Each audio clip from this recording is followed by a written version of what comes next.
far can America go to defend itself before freedom becomes collateral damage? The sirens broke the night just before 4 a.m. Across the sun-scorched suburbs of Arizona and Texas, black-clad agents moved through narrow streets, their boots splashing through irrigation puddles left by broken sprinklers. FBI teams breached doors in near silence, floodlights cutting through dust and heat. Inside those houses, what officials now call Antifa's operational safehouses agents found something extraordinary: encrypted servers, boxes of tactical vests, foreign wire transfers, and instructions written in both English and Spanish.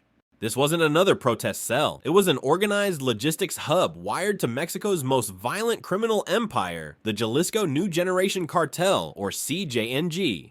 The same syndicate that once trafficked fentanyl through Los Angeles and Houston was now allegedly funneling money into Antifa's digital shadow network. Within hours, Washington's alarms were blaring. Federal command centers linked every recovered device, cross-matching names, burner phones, and crypto ledgers. Officials told Reuters and BBC that this operation was the most complex domestic counter-terror probe since Oklahoma City. The raids were part of an emergency directive signed by President Donald Trump earlier that week after an intelligence memo flagged cartel transfers entering activist donation circuits. The discovery ignited a political storm, one that blurred the line between domestic dissent and organized terrorism.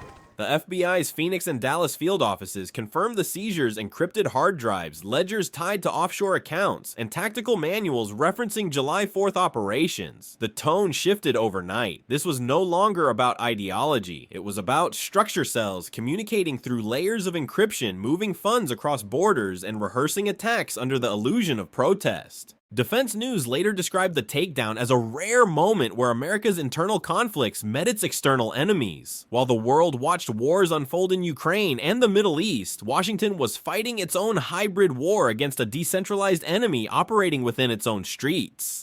Analysts from Jane's Defense Weekly compared the pattern to insurgent logistics seen in Syria or eastern Ukraine, non-state actors using small donations, encrypted coordination, and external funding to sustain unrest. In both Kiev's trenches and Portland's protests, the same principle applied: chaos feeds on money, and when that money comes from cartels, chaos becomes profitable. Beyond geopolitics, the raids sent a human shockwave. In Dallas, families woke to the sound of flashbangs. In Phoenix, local residents stared at armored trucks outside their neighborhoods. "It felt like a foreign war had arrived at our doorstep," said one witness. Yet for federal officers, this was necessary, the price of uncovering a conspiracy that could shake America's institutions from within. The footage of these raidsmen, dragged from basements, laptops seized under floodlight, traveled around the world. Al Jazeera's coverage called it the American mirror of its own global strategy: preemptive, overwhelming, and divisive. Across social media, the debate reignited: was this justice or overreach? Were these houses command centers of terror or merely extreme activism gone too far? As dawn broke over the desert, President Trump addressed the nation from the White House lawn. This is the United States standing up to enemies, foreign and domestic. Yet the question hung heavy in the air. If domestic unrest and cartel crime are now indistinguishable, what happens to the freedoms that define the very country defending them? The gunfire outside Alvarado's ICE detention facility still echoes through Washington's memory. That night, July 4th, masked figures opened fire on federal officers, their rifles gleaming under the sodium lamps. One officer was hit in the neck. Another barely escaped as fireworks exploded above the compound, a distraction investigators later said meant to draw attention away from the real attack.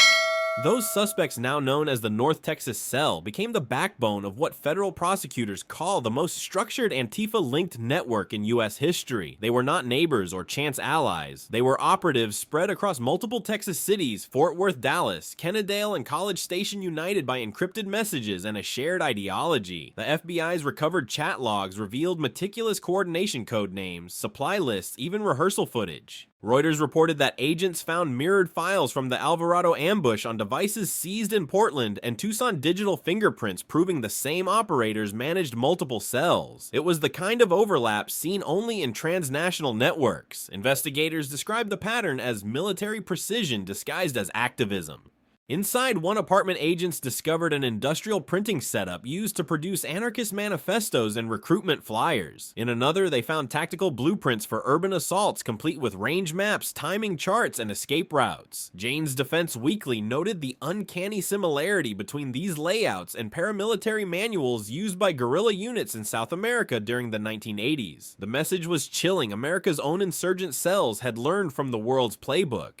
The case took a darker turn when Treasury analysts linked several recovered ledgers to suspicious bank activity across the border. Payments coded as donations were traced to shell companies already under investigation for cartel money laundering. This was the moment officials told BBC when the probe morphed from counterterrorism to financial warfare.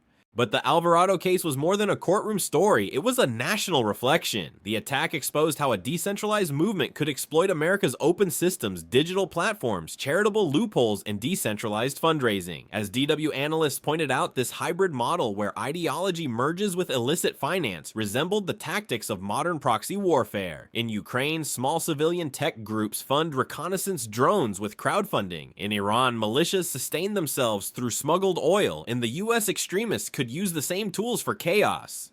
Still, the implications stretched beyond borders. The Guardian reported that European counterintelligence agencies quietly asked Washington for briefings, fearing similar overlaps between political radicals and foreign criminal syndicates on their soil. For them, the Antifa CJNG connection wasn't just a US anomaly, it was a warning of what happens when digital radicalism meets the global black market. Meanwhile, human stories continued to emerge. One ICE officer speaking to Al Jazeera said, "I watched one of my own bleed on the pavement while hearing fireworks explode over our flag. It felt like the line between protest and war had vanished." His words captured the tension of a country trying to protect both its agents and its principles. By the time the suspects were arraigned, 20 names appeared on the federal indictment list. 2 were charged under new domestic terrorism provisions signed by President Trump, marking the first time Antifa had been formally designated a domestic terror entity. The symbolism was unmistakable. America had drawn a line in the sand across it, and you would face the full weight of federal power. But as Trump's words echoed across a divided nation, one question lingered. In fighting the invisible war within, could America risk becoming the thing it feared most, an empire policing its own citizens in the name of security? Money moves faster than ideology, and it leaves footprints where bullets cannot. Within days of the Alvarado indictments, Treasury analysts began decoding financial records pulled from Antifa's seized hard drives. At first, it looked like standard digital noise, crypto wallets, peer-to-peer transactions, anonymous donors. But as FinCEN cross-checked transaction IDs with international banking alerts, a pattern began to emerge, one that pointed far south of the border. A recurring term buried in encrypted messages caught investigators' attention: funds en route from MX. That phrase triggered an automated review that led straight into the heart of CJNG's global laundering empire. According to a Reuters report published hours after the leak, federal auditors traced money from US-based activist groups through a web of shell corporations in Panama and Hong Kong, the same ones flagged months earlier in a DEA cartel probe. The implication was staggering. America's most violent street movement might have been using the same laundering corridors as one of Mexico's most lethal cartels. Jane's Defense Weekly called it the first digital collision between domestic extremism and organized narco-trafficking finance. What investigators discovered next only deepened that assessment. Many of Antifa's donation accounts were linked to intermediary vendors, small logistics companies that handled travel reimbursements, printing, or equipment purchases. On paper, they looked legitimate. In practice, they had already been named in cartel trade-based money laundering cases. BBC analysts compared the setup to Hezbollah's dual-use funding networks, where charities, small exporters, and activist fronts blur into a single financial chain. The discovery jolted Washington's counterterrorism circles. If cartel cash could pass through activist pipelines unnoticed, the nation's financial defenses were no longer secure. The Guardian's Washington desk revealed that some of the flagged transfers moved through cryptocurrency exchanges in Texas, California, and Florida, 3 states where CJNG's laundering wing, Los Quinos, operates heavily. By using Chinese currency brokers and over-invoiced trade payments, the cartel could disguise criminal proceeds as legitimate business expenses. When these flows intersected with Antifa-linked intermediaries, the trail became indistinguishable. In one classified briefing later summarized by DW Treasury analysts showed that at least 7 identical routing codes appeared in both Antifa's ledgers and CJNG's criminal database technical fingerprints, they called them. No public evidence yet proves collusion, but the overlap forced Trump's administration to treat the case as a transnational threat. Meanwhile, the human side of the investigation grew darker. One whistleblower inside the bureau described the raids as uncovering a financial Frankenstein half ideology, half profit. For field agents, every seized laptop carried both propaganda and balance sheets. Every activist alias led to offshore accounts. The border between belief and business has disappeared, one analyst told Al Jazeera. Globally, parallels emerged. In Ukraine, Russian hybrid warfare relied on front companies and cryptocurrency to finance separatists. In Iran, the Revolutionary Guard perfected covert money routes to fund proxy militias from Yemen to Lebanon. In China, state-backed firms channeled capital through shell holdings to conceal strategic technology transfers. America was now seeing echoes of the same playbook, but from within.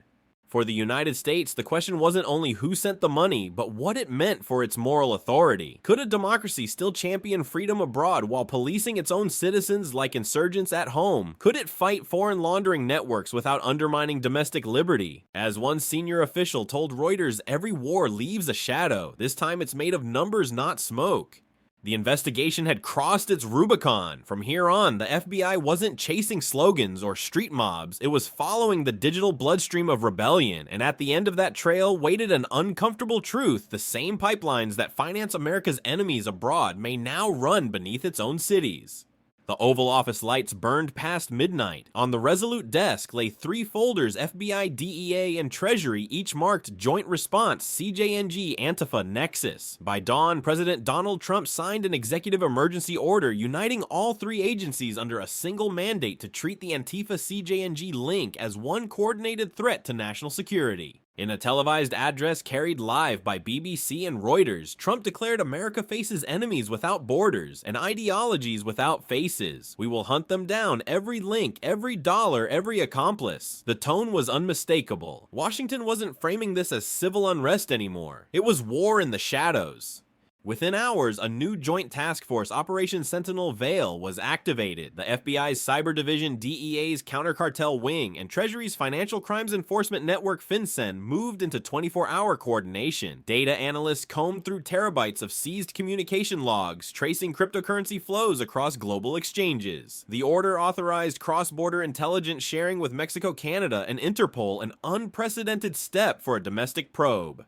DW reported that the decision effectively blurred the line between counterterrorism and criminal justice. Some in Congress cheered it as bold leadership, others warned of constitutional overreach. Civil rights advocates questioned whether the White House was militarizing domestic law enforcement. Yet inside the Pentagon Defense News analysts saw strategic necessity. When digital radicals and drug cartels merge, one defense consultant said, "You're no longer facing protesters, you're facing hybrid insurgents."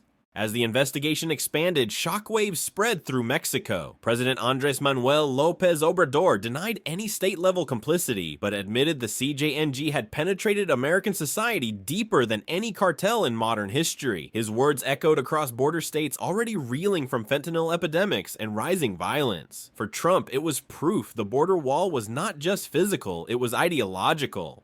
Jane's Defense Weekly compared the U.S. response to Israel's Operation Shield and Arrow, where intelligence units merged surveillance and kinetic response against hybrid threats. The Antifa CJNG probe mirrored that evolution: cyber, financial, and tactical fronts unified under a single chain of command. Meanwhile, Al Jazeera's Washington correspondent noted growing tension in American streets. Protests reignited across university campuses and sanctuary cities, accusing the administration of criminalizing dissent. Yet in cities like Chicago and Dallas, local police quietly welcomed the reinforcement. "We've been outnumbered for years," one officer told Reuters. "Now we finally have backup." The task force's early operations uncovered a deeper structure than anyone anticipated. Encrypted files contained code words referring to ghost donors, digital exchanges linking U.S. activist hubs with foreign crypto wallets. One memo described payments rerouted through clean NGOs, a laundering tactic perfected by transnational crime rings. The discovery confirmed what the FBI's Kash Patel had warned, that Antifa's financial anatomy now mirrored cartel tradecraft. But with every success came unease. As DW observed, in fighting hidden networks, governments risk adopting their own secrecy. Surveillance warrants expanded, encrypted chats were monitored. Privacy advocates warned that the same tools used to stop terror could one day target ordinary citizens. Globally, parallels abounded. In Eastern Europe, hybrid militias blurred the border between politics and warfare. In Iran, cyber proxies spread influence under false digital identities. And now, inside the United States, the clash between order and liberty was unfolding in real time. Trump in a late-night post on Truth Social wrote, "You cannot protect freedom by surrendering to chaos." But analysts asked a harder question: could America protect freedom without compromising it? The emergency order had stabilized the immediate threat, but beneath the triumph, a deeper battle loomed, one for the nation's identity fought not in deserts or oceans, but within firewalls and financial ledgers. The United States had declared its newest war, the war against invisible enemies. The battlefield had changed. There were no trenches, no uniforms, only digital fingerprints and encrypted trails. Inside a windowless command center, and Quantico agents stared at overlapping lines of code flickering across monitors. Each line represented a crypto wallet, each pattern a possible link between Antifa networks and CJNG's billion-dollar laundering web. Reuters confirmed that these digital collisions, as analysts called them, began revealing something far larger than anyone had anticipated. Dozens of burner accounts mirrored the same blockchain signatures used by known cartel brokers in Guadalajara. Some transactions even routed through Chinese currency hubs that Defense News once linked to fentanyl financing. For the first time, domestic extremism and narco-trafficking were visible on the same map. The implications were staggering. This isn't about ideology anymore, it's about infrastructure, one Treasury analyst told BBC. The same pipes that move drugs and guns are moving influence. The convergence transformed the investigation into what Jane's Defense Weekly called America's first financial counterinsurgency.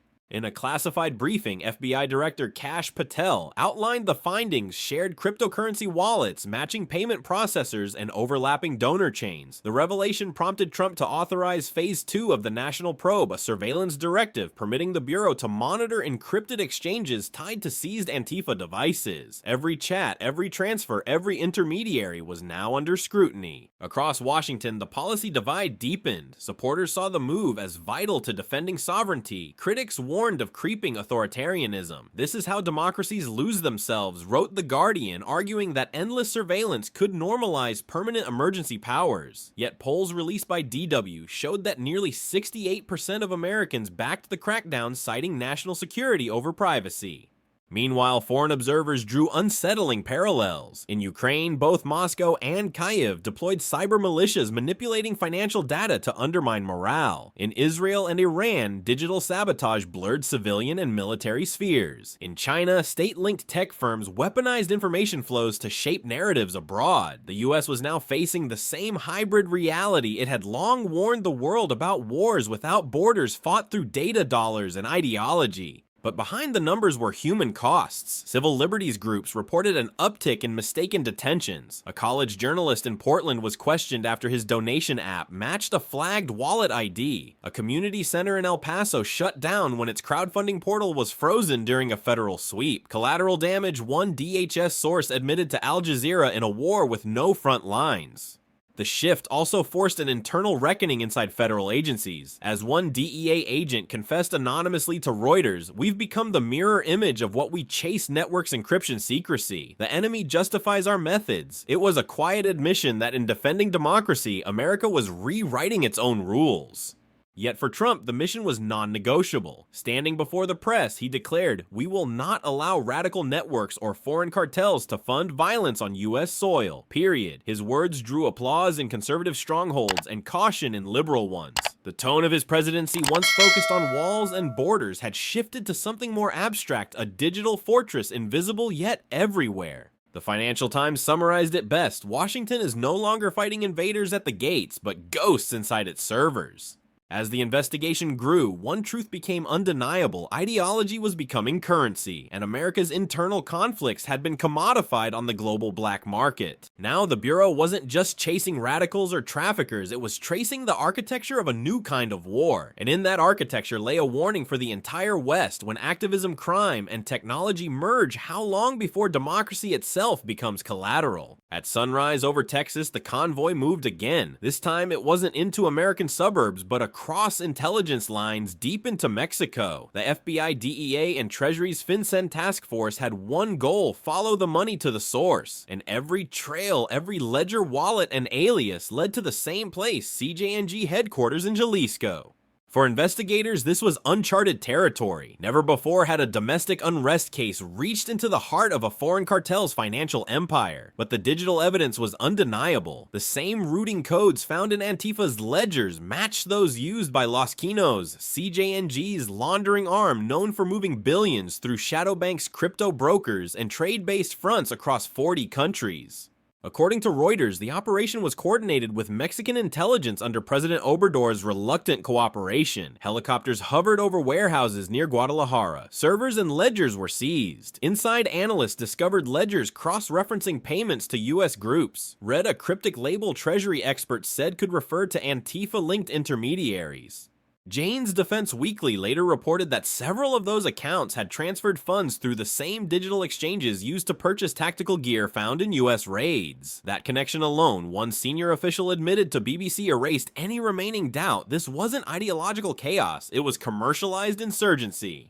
Meanwhile, the impact reverberated globally. In Ukraine, hybrid militias financed through crypto wallets drew eerie parallels. In the Middle East, Iran-backed cells relied on smuggled assets and offshore accounts. And in Asia, Chinese cyber syndicates quietly blended espionage and laundering to project influence abroad. As The Guardian observed, America has joined the world it once sought to police, a world where shadow economies and radical networks are indistinguishable. But the consequences at home were more profound. Civil libertarians warned that the fusion of federal and intelligence power under Trump's emergency directive risks setting a precedent for permanent surveillance. DW quoted one cybersecurity expert calling it the Patriot Act for the blockchain era. Yet for millions of Americans weary of border violence and cartel bloodshed, the president's decisive stance restored a sense of order. Approval ratings for his law and order agenda surged past 70%. In a symbolic move, the administration designated both Antifa-linked cells and CJNG as a unified transnational terrorist network, the first such classification in U.S. history. The order allowed joint military intelligence cooperation against domestic actors if foreign financing was proven. "If you fund terror, you are terror," Trump declared from the White House podium, his words echoing through global headlines. Still beneath the policy triumph lay unease. Defense news analysts warned that by turning internal extremism into a battlefield, America risked legitimizing the language of war at home. Every time a nation declares war on its own shadows, the report noted those shadows learn to fight back. Al Jazeera captured the human dimension in a single image: a street in Tucson once filled with activists, now lined with federal vans. Mothers watching from windows, teenagers scrolling through news feeds, wondering if dissent itself had become dangerous. And yet, beyond the politics, something larger had shifted the nature of conflict itself. In this new era, ideology, profit, and technology no longer traveled separately. They fused, adapting faster than governments could react. America's struggle against hybrid enemies mirrored the same storm shaking Israel, Ukraine, and Asia: invisible wars fought in code, currency, and conviction. The investigation continues deeper into the digital maze, where activism and organized crime blur into one. Agents call it Operation Continental Shield, but to ordinary citizens, it's a question whispered across dinner tables, classrooms, and rallies alike. If the price of security is constant surveillance and the price of freedom is constant risk, how much freedom can a nation afford to lose before it stops being free at all? Federal raids on Antifa safehouses across the American Southwest revealed encrypted hard drives, offshore ledgers, and evidence linking the movement to Mexico's Jalisco New Generation cartel, CJNG. What began as a domestic counterterrorism effort quickly expanded into an international financial investigation. Agents uncovered mirrored chat logs, identical routing codes, and crypto wallets shared between Antifa's digital infrastructure and CJNG's laundering network. President Donald Trump responded with an unprecedented executive order uniting the FBI, DEA, and Treasury under Operation Sentinel Veil, treating the Antifa CJNG alliance as a transnational terrorist threat. The investigation exposed a deeper crisis: how easily ideology, technology, and organized crime can converge in an interconnected world. While supporters hailed Trump's decisive action, critics warned that the crackdown risked eroding civil liberties and normalizing mass surveillance. The case now symbolizes a new phase of hybrid conflict where financial data, social movements, and global crime intersect.